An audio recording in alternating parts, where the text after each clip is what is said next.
Jésus a été crucifié. Et alors? Un enseignement sur la signification et la réponse à la crucifixion. Introduction. Une phrase familière, un poids oublié. Pour beaucoup, l'expression « Jésus a été crucifié » est une phrase qu'ils ont entendue des dizaines, des centaines, voire des milliers de fois. Elle est répétée dans les sermons, chantée dans les cantiques, affichée sous forme de croix autour du cou ou accrochée sur les murs des églises. Les mots sont prononcés facilement, presque machinalement, sans toujours qu'on s'arrête pour en sonder la profondeur. Mais la vraie question est, et alors? Que signifie vraiment cette déclaration?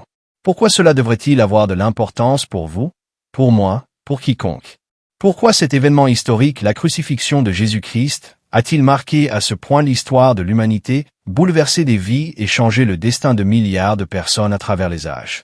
Lorsque nous ralentissons et que nous prenons le temps d'y réfléchir, nous découvrons que la crucifixion n'est pas simplement une note dans un livre d'histoire, ni seulement une exécution brutale sous la loi romaine, ni simplement la fin tragique de la vie d'un prédicateur itinérant.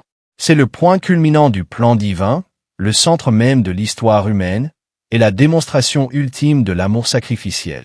Explorons ensemble la profondeur de cet événement, et, surtout, la réponse personnelle et universelle qu'il exige de chacun de nous. Touche 1, la croix dénonce l'injustice. Tout d'abord, la crucifixion de Jésus-Christ agit comme un miroir dressé devant les systèmes brisés de notre monde.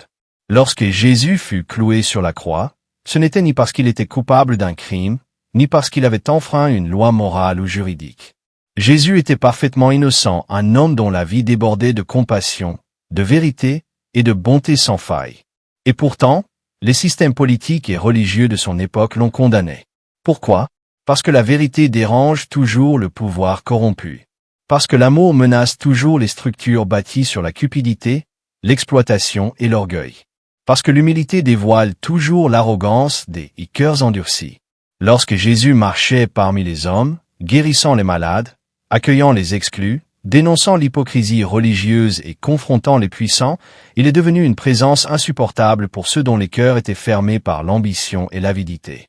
Sa crucifixion fut la tentative de ce monde pour faire taire la vérité, pour étouffer la compassion, pour assassiner l'incarnation même de l'amour. Et ainsi, la croix pose une question à chaque génération.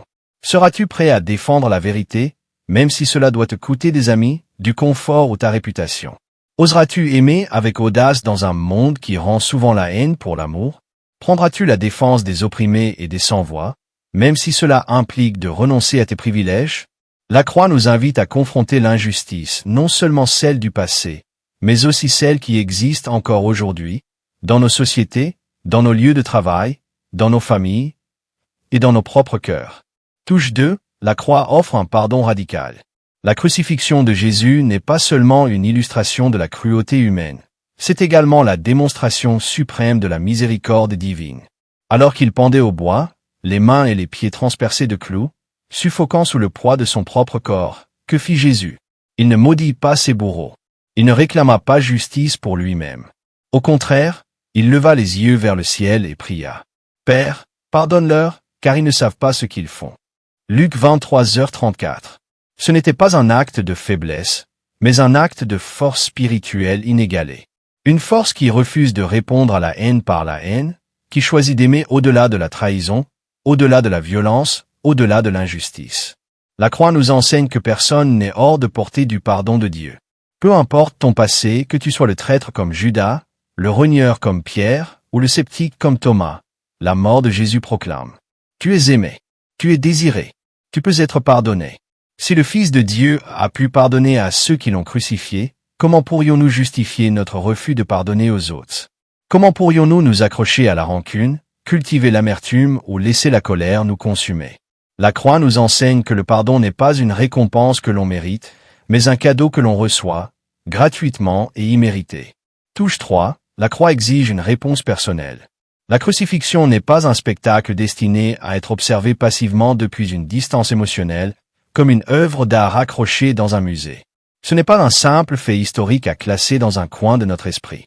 C'est une invitation vivante et brûlante. C'est la preuve la plus puissante de l'amour sacrificiel que le monde ait jamais connu. Jésus n'est pas mort par hasard. Il a choisi la croix.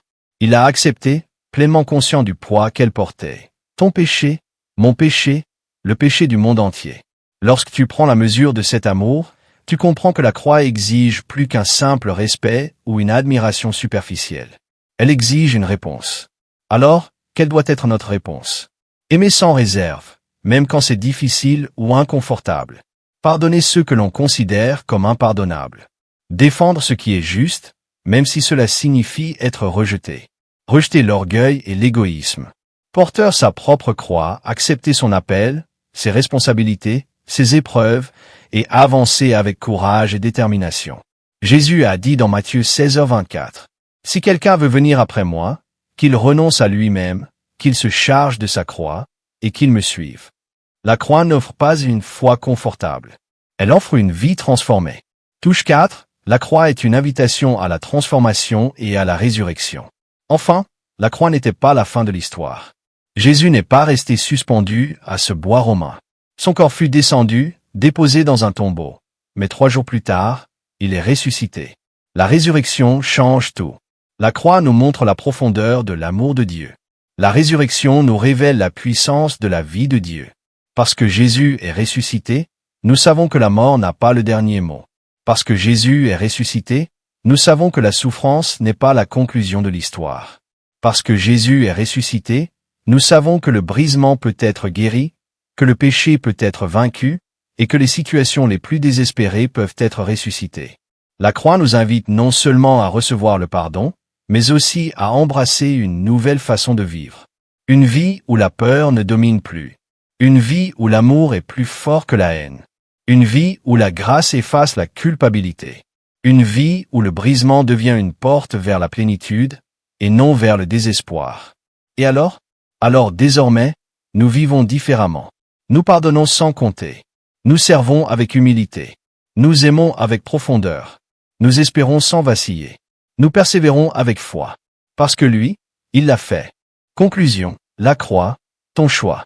La prochaine fois que tu entendras ces mots. Jésus a été crucifié.